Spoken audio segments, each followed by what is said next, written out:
Hello everyone, आप लोग कैसे हैं? वो बहुत ही अच्छे होंगे फ्रेंड्स। सर्दियों के दिन चल रहे हैं और मार्केट में मशरूम बहुत ही मिलने लगे हैं और बहुत ही प्यारे प्यारे एकदम वाइट कलर के बहुत ही सुंदर मिल रहे हैं, जिसको देखते ही लगे कि चलिए खरीद लेते हैं। तो ऐसा मुझे भी लगा और मैंने मशरूम ले लिया है। मशरूम एकदम white and neat and clean है, एकदम फ्रेश लग रहे हैं। और जब भी मशरूम लाएं तो उसी दिन या नेक्स्ट डे ज़रूर बना लें, नहीं तो ख़राब हो जाते हैं, काले हो जाते हैं या दाग धब्बे हो जाते हैं। तो देखिए मशरूम बिल्कुल अच्छा सा है, बिल्कुल नीट एंड क्लीन है। और जो इस नीचे वाली जो इसकी इस तरह से डंडी है उसको क्या करना है आपको, थोड़ा सा हल्का सा काट लेना है। तो दूसरा दिखा रही हूँ, ये भी देखिए इसी तरह से है, काफ़ी अच्छा मशरूम है, साफ़ सुथरा। तो चलिए अब इसके क्या करना है, हमें जो नीचे की इस तरह से डंडी है इसे काट लेना है, एक पतली सी लेयर काटनी है, बाकी साफ़ सुथरा है। तो मैं इसके 2 टुकड़े कर रही हूँ।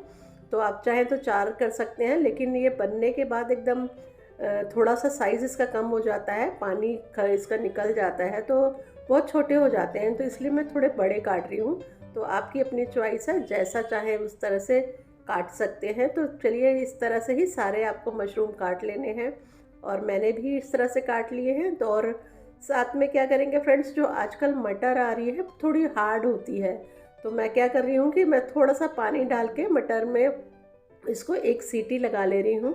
इससे क्या है, मटर हमारी जल्दी से पक जाएगी, हमें इसे ज़्यादा पकाना नहीं पड़ेगा जब रेसिपी बनाएंगे। तो मैं 2 मीडियम साइज़ के प्याज ले रही हूँ।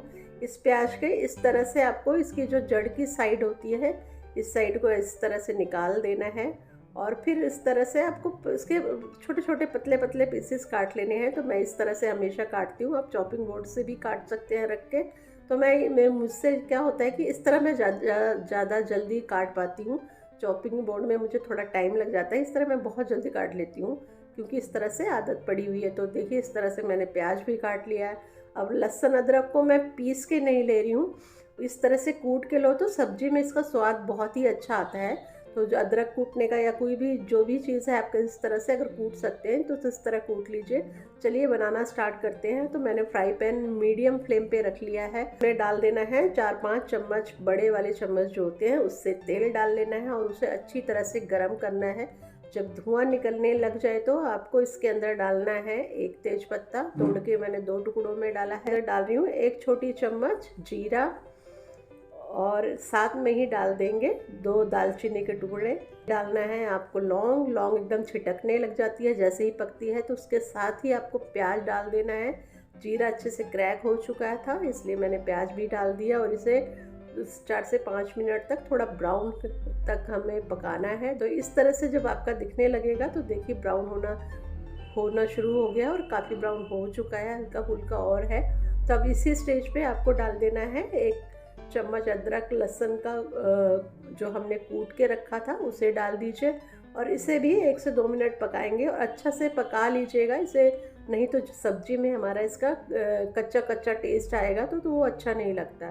तो देखिए 1 से 2 मिनट में अच्छे से पक गया है और सब साथ में ही आपको डाल देना है 2 मीडियम साइज़ के बारीक काट के टमाटर और 2 हरी मिर्चें भी आपको बारीक काट लेना है, आप लंबे स्लाइसिस में भी काट सकते हैं। और साथ में ही आपको डाल देना है इसमें नमक। नमक डालने से टमाटर बहुत जल्दी गल जाते हैं।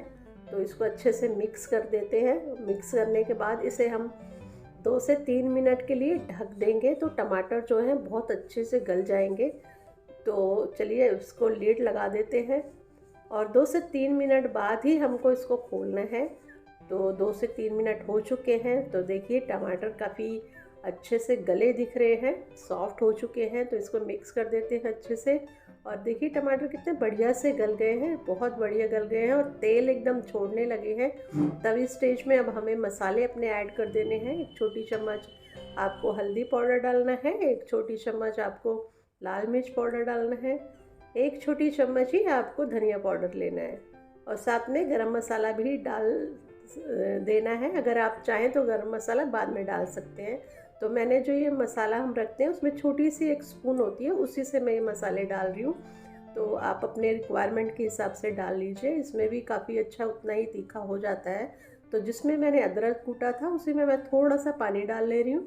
पानी डाल के इसमें डाल देना है तो मसाले को और अच्छे से मिक्स कर देना है। तो मसाले को अच्छे से पकाना है एकदम तेल छोड़ने तक। तो मैं इसको फिर से ढक दे रही हूँ इससे जो है मसालों का अरोमा भी उसी में रहेगा और बहुत अच्छा टेस्ट आएगा और जल्दी हमारे मसाले भी पक जाएंगे।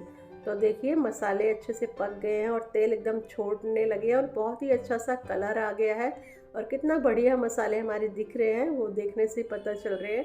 जब मसाले इतने टेस्टी दिख रहे हैं तो सब्ज़ी कितनी टेस्टी बनेगी ये सोचिए। तो मशरूम डालने के बाद आपको उसको अच्छे से मिक्स करना है, सारे मसाले मशरूम में अच्छे से लग जाने चाहिए। अभी मशरूम आपके खड़े खड़े हैं तो थोड़ा सा चलाने में आपको थोड़ा सा होगा प्रॉब्लम, तो लेकिन अब हल्का सा ऐसे चला के आप इसे ढक दीजिए। तो 3 से 4 मिनट बाद लिड खोल दिया है मैंने और इसे अब चला देते हैं। तो बीच में भी मैंने इसे खोल के चला दिया था। तो ये देखिए कितने मशरूम का साइज़ छोटा हो गया है, मसाला भी अच्छे से पक गया है और मशरूम है वो भी सही से पक गए हैं। तो साथ में अब मटर डाल देते हैं। तो मटर फ्रेंड्स जब मैंने बॉईल किया था तो मटर को मैंने जैसे ही सीटी लगी थी उसके बाद प्रेशर कुकर खोलने के बाद मैंने इसे ठंडे पानी में डाल दिया था। तो ठंडे पानी में डालने से क्या होता है, मटर एकदम हरे हरे होते हैं, नहीं तो एकदम पीले पड़ जाते हैं। और अब इसमें पानी ऐड कर देंगे, तो आपको जितना पानी चाहिए उतने हिसाब से ग्रेवी जितनी रखनी है, अगर गाढ़ी रखनी है तो थोड़ा डालिए और ज़्यादा रखनी है तो मैंने इसमें 2 कप के करीब पानी डाला है। और ये देखिए बॉईल आने लगा है, तो इसको एक बारी चला देते हैं ताकि नीचे लगे नहीं और इसे अच्छे से थोड़ा सा बॉईल आने देंगे। तो 2 से 3 मिनट हो गए हैं बॉईल आते हुए। तो देखिए कितना बढ़िया। अब इसके अंदर हम हरा धनिया मिक्स कर देंगे, इससे जो टेस्ट है और बढ़ जाएगा, बहुत ही टेस्टी सब्ज़ी बन लगेगी। तो सब्ज़ी हमारी बन के तैयार है। आप चाहे इसे रोटी से खाएं, चावल से खाएं, जैसे भी खाएं आपको बहुत टेस्टी लगेगी। और ये देखिए एक एक मशरूम भी एकदम अच्छे से पक चुका है और एकदम साबुत है और बहुत ही टेस्टी सब्ज़ी बनती है। तो एक बारी आप ज़रूर ट्राई कीजिएगा। अगर आपको मेरी ये रेसिपी पसंद आई तो आप मेरे चैनल को सब्सक्राइब ज़रूर कर लीजिए ताकि आपको नोटिफिकेशन मिलता रहे और मेरी इसी तरह की वीडियो आप सबसे पहले देखें। अगर आपको मेरी रेसिपी नहीं भी अच्छी लगती है तो ज़रूर मुझे कमेंट में बताइएगा, मुझे बहुत अच्छा लगता है। तो नेक्स्ट वीडियो में मिलेंगे। Thank you for watching.